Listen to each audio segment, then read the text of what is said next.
Yesu ashimwe bwoko bw'Imana. Shima Imana yongeye kumpa umwanya n'amahirwe yo kugira ngo tuganire ijambo ry'Imana muri uyu mwanya mwiza. Ndagira ngo mbere yuko tukomeza mbanze nsenge Imana. Data mu izina rya Yesu, urakoze kubwo kugira neza kwawe, aya mahirwe ngiye kuduha kugira ngo tuganire ijambo ryawe. Ndaritse Mwuka Wera kubana natwe mu izina rya Yesu, afashe buri wese udukurikiye, afashe buri wese wumvira ijambo kugira ngo mwamiriza n'impinduka mu buzima bwe.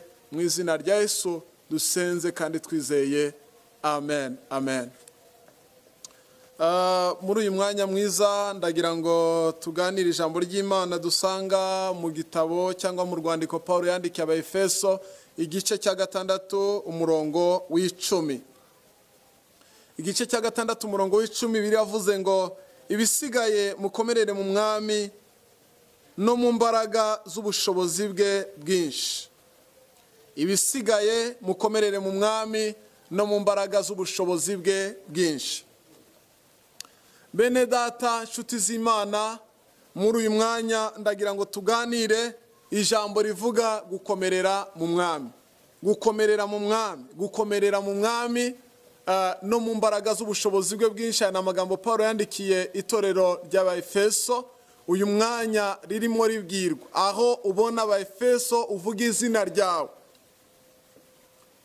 Yesu ashimwe cyane. Muri bino bihe turimo bigoye, biruhije imitima yacu, abantu benshi babayeho mu bwoba bukomeye cyane. Abantu benshi babayeho mu buzima bugoye cyane. Dufite ubwoba bw'indwara z'ibyorezo, indwara zirimo n'iyi corona. Ngira ngo navuga corona kuko ariyo iteye ikibazo isi yose. Navuga sida, navuga diabete, navuga kansa, navuga n'izindi nyinshi cyane. Ni igihe kigoye, igihe kibiza, disaster, imyuzure n'ibindi. Ngira ngo abari muri aka karere k'uburasirazuba bwa Afurika mwabonye muri uyu mwaka washize uburyo inzige zaje zikona imyaka muri biriya bihugu bya Somalia, Ethiopia na Sudan ndetse na Kenya. Ni ibihe bigoye cyane. Intambara ziteye abantu ubwoba. Ni igihe cy'intambara zikomeye, iy'amoko arimo arasubiranamo muri aka karere k'ibiyaga bigari. Murabizi nimvuga intambara z'amoko, murabizi cyane kuko dufite amateka akomeye muri kino gihugu cyacu, by'umwihariko cy'u Rwanda. Ibindi ni ibitero byo mu mwuka, spiritual attacks. Ibi bitero byo mu mwuka nabyo ni ibintu biteye ubwoba cyane abantu benshi cyane, mu buryo isi yacu iri mu bibazo, isi yacu iri mu ntambara, isi yacu iragowe. Abantu babayeho mu bwoba, abantu babayeho mu bwoba, kandi ubwo bwoba buteje ibibazo mu mibereho yabo. Ubu bwoba buteje ibibazo mu buzima bwacu. Ubu bwoba ndagira ngo mbabwire bene data, hari n'abarwaye indwara z'ubu bwoba. Iyo ugiye kureba, ureba icyaka gukomeje ukakibura. Urareba muri bene wanyu ukakibura. Urareba amafaranga twaje gusanga atajya atanga inkomezi, hari aho bigera agahinduka ubusa. Nakurikiye ubuhamya bw'abantu bakomeye. Steve cyangwa Steven wari nyiri Apple. Iyi company idukorera amatelefone meza ya Apple n'amakompiyuta. Igihe cye cya nyuma ajya gupfa yavuze amagambo akomeye.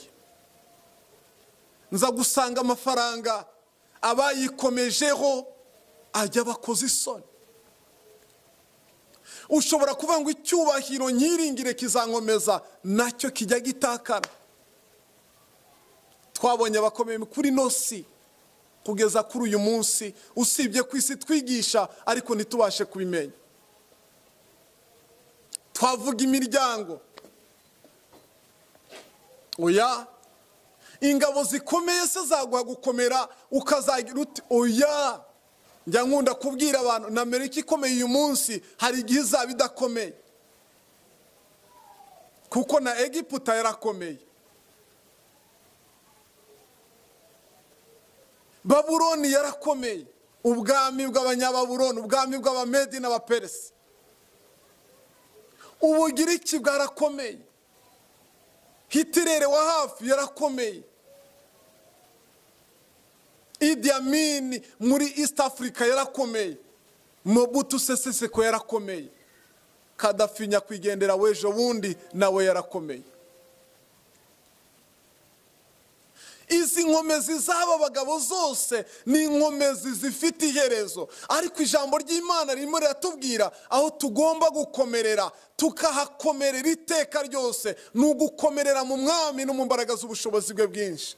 Abari muri we barakomeye, abari muri we barahambaye, abari muri we ntibanyeganyezwa, abari muri we Bibiliya iravuga ngo bameze nk'umusozi wa Siyoni utabasha kunyeganyezwa. Imana ishimwe cyane.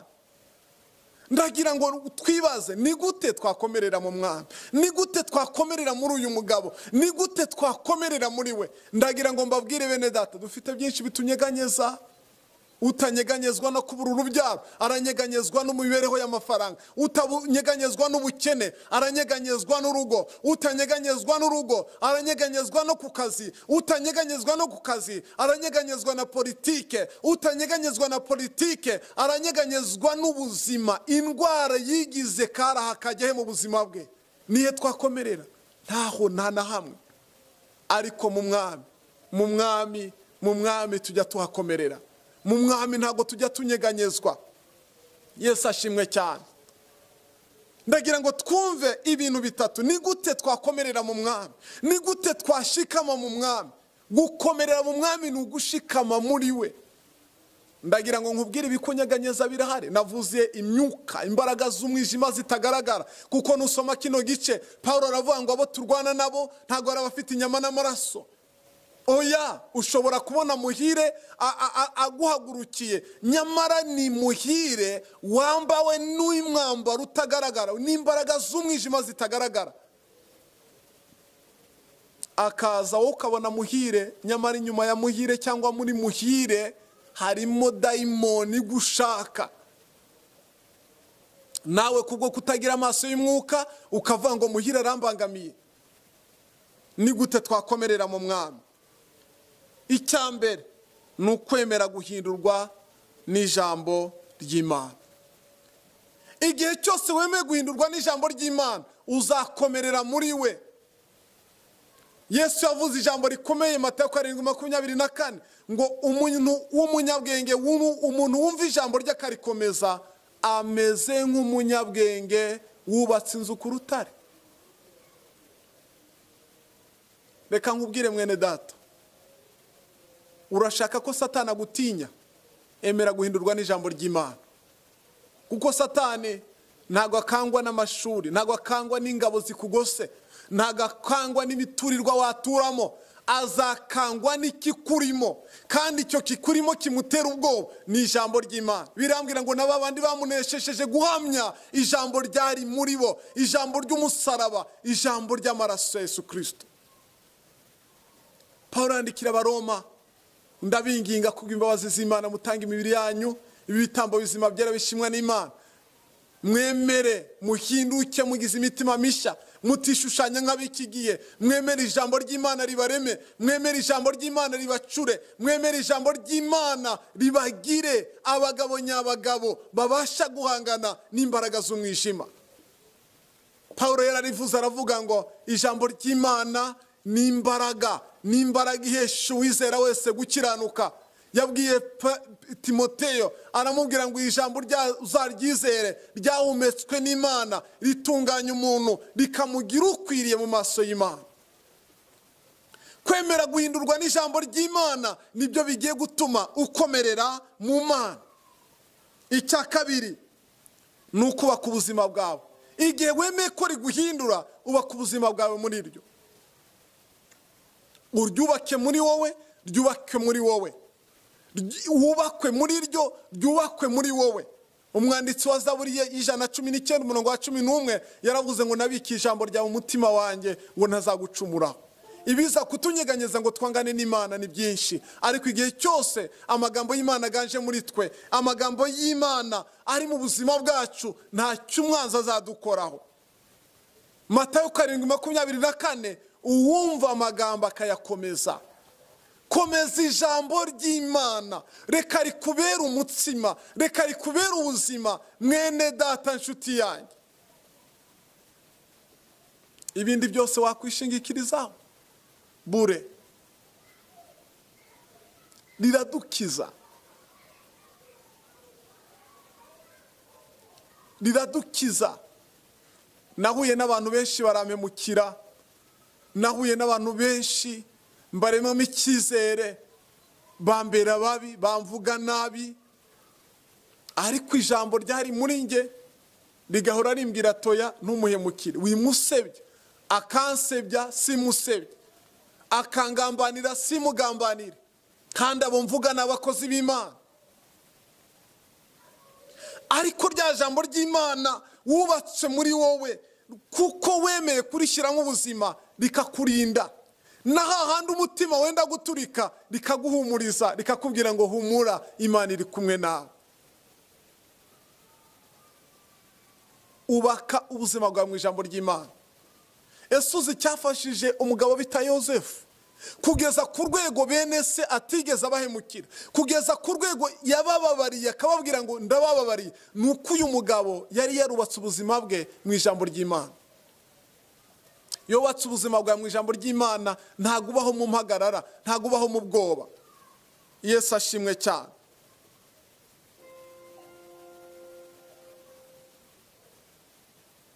Ibi nibyo twita kwiyegurira Imana. Umuntu wamaze kwiyegurira Imana niwe uzakomerera mu Mwami. Wamuhaye ubuzima, nguhaye ibyanjye ubitegeke, Mwami Yesu mwiza unkunda unyiharire. Icya gatatu ni ukwiyegurira Imana. Kwiyegurira Imana, icya gatatu kwiyegurira Imana bizaguha gukomerera muri we.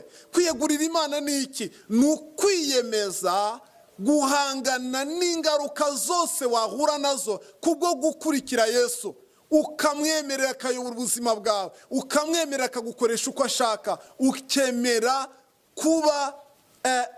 kuba umugaragu we. Ko yaravuze ngo niba ushaka kunkurikira, ikorera umusaraba. Kwikorera umusaraba rero ni ukwemera kuba umunyeshingano, ni ukwemera guhangana n'ibibazo, ni ukwemera guhangana n'amakuba, ni ukwemera guhangana n'ibyago, ni ukwemera no gutukwa kubera Yesu.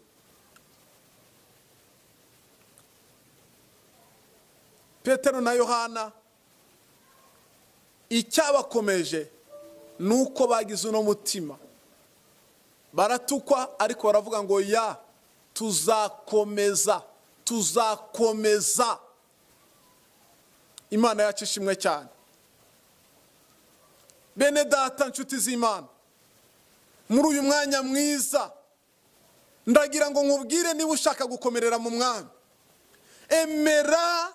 emera guhindurwa n'ijambo rye. Emera kubaka ubuzima bwawe umuntu w'ijambo. Kunda ijambo, gira umwanya w'ijambo, umva ijambo, soma ijambo, iga ijambo. Emera kubwirizwa, kunda ijambo ry'Imana, kunda abakozi b'Imana, jya mu nzu y'Imana, wumva iki ijambo ry'Imana rivugana nawe.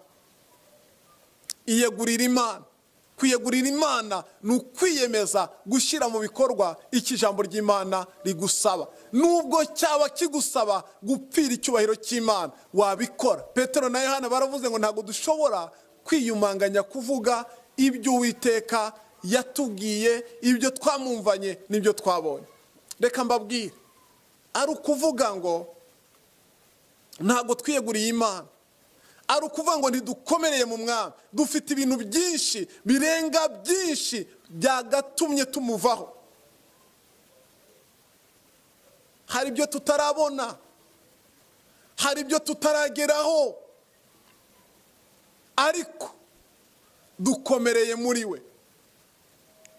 Muri ibyo aravuze ngo mbeshwaho no kwizera Yesu, niringiye imbabazi ze, mbumbatiwe n'umukiza unkunda, nizeye Yesu ntabwo bamfite. Mbeshwaho nawe, ntago ndi bumuveho kuko ibirayi bitabonetse, ntago ndi bumuveho kuko abantu banyanze, ntago ndi bumuveho kuko isi yamindukiye. Oya, ndakomerera mu mwami. Mukomerera mu mwami mu byo uri kunyuramo byose, nibwo uzanesha, kuko hamwe n'Imana turabatsinzi no kurushaho. Hamwe n'Imana turabatsinzi no kurushaho. Reka ngusengere Imana aho uri kugira ngo wambare imbaraga, wikomeze kuri yo, ukomerere mu ijambo rye, ukomerere mu masezerano ye, ntunyeganyezwe n'imiyaga n'imiraba, usobanukirwe Imana iguha amaso y'umwuka, umenye imbaraga zihanganye nawe. Data, mu izina rya Yesu, byiringiro by'abera, ndagushimye, nguhaye icyubahiro.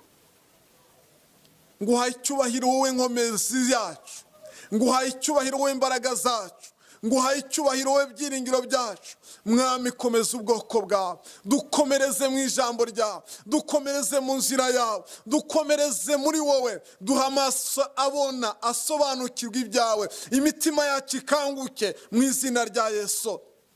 Tubashe kumenya imbaraga zihanganye natwe, tubashe kumenya ibisubizo byacu aho biri, tubashe kumenya ko ari wowe ushoboye, tubashe kumenya ko ari wowe duha kunesha mu izina rya Yesu. Urakoze kukumva gusenga, ikuzo nishimwe n'ibyawe none n'iteka ryose ku bwa Yesu. Amen, amen. Imana ibaha umugisha, Imana ibagire neza. Ndabakunda, mbifurije gukomerera mu mwami mu minsi yo kubaho kwanyu yose. Shalom, shalom.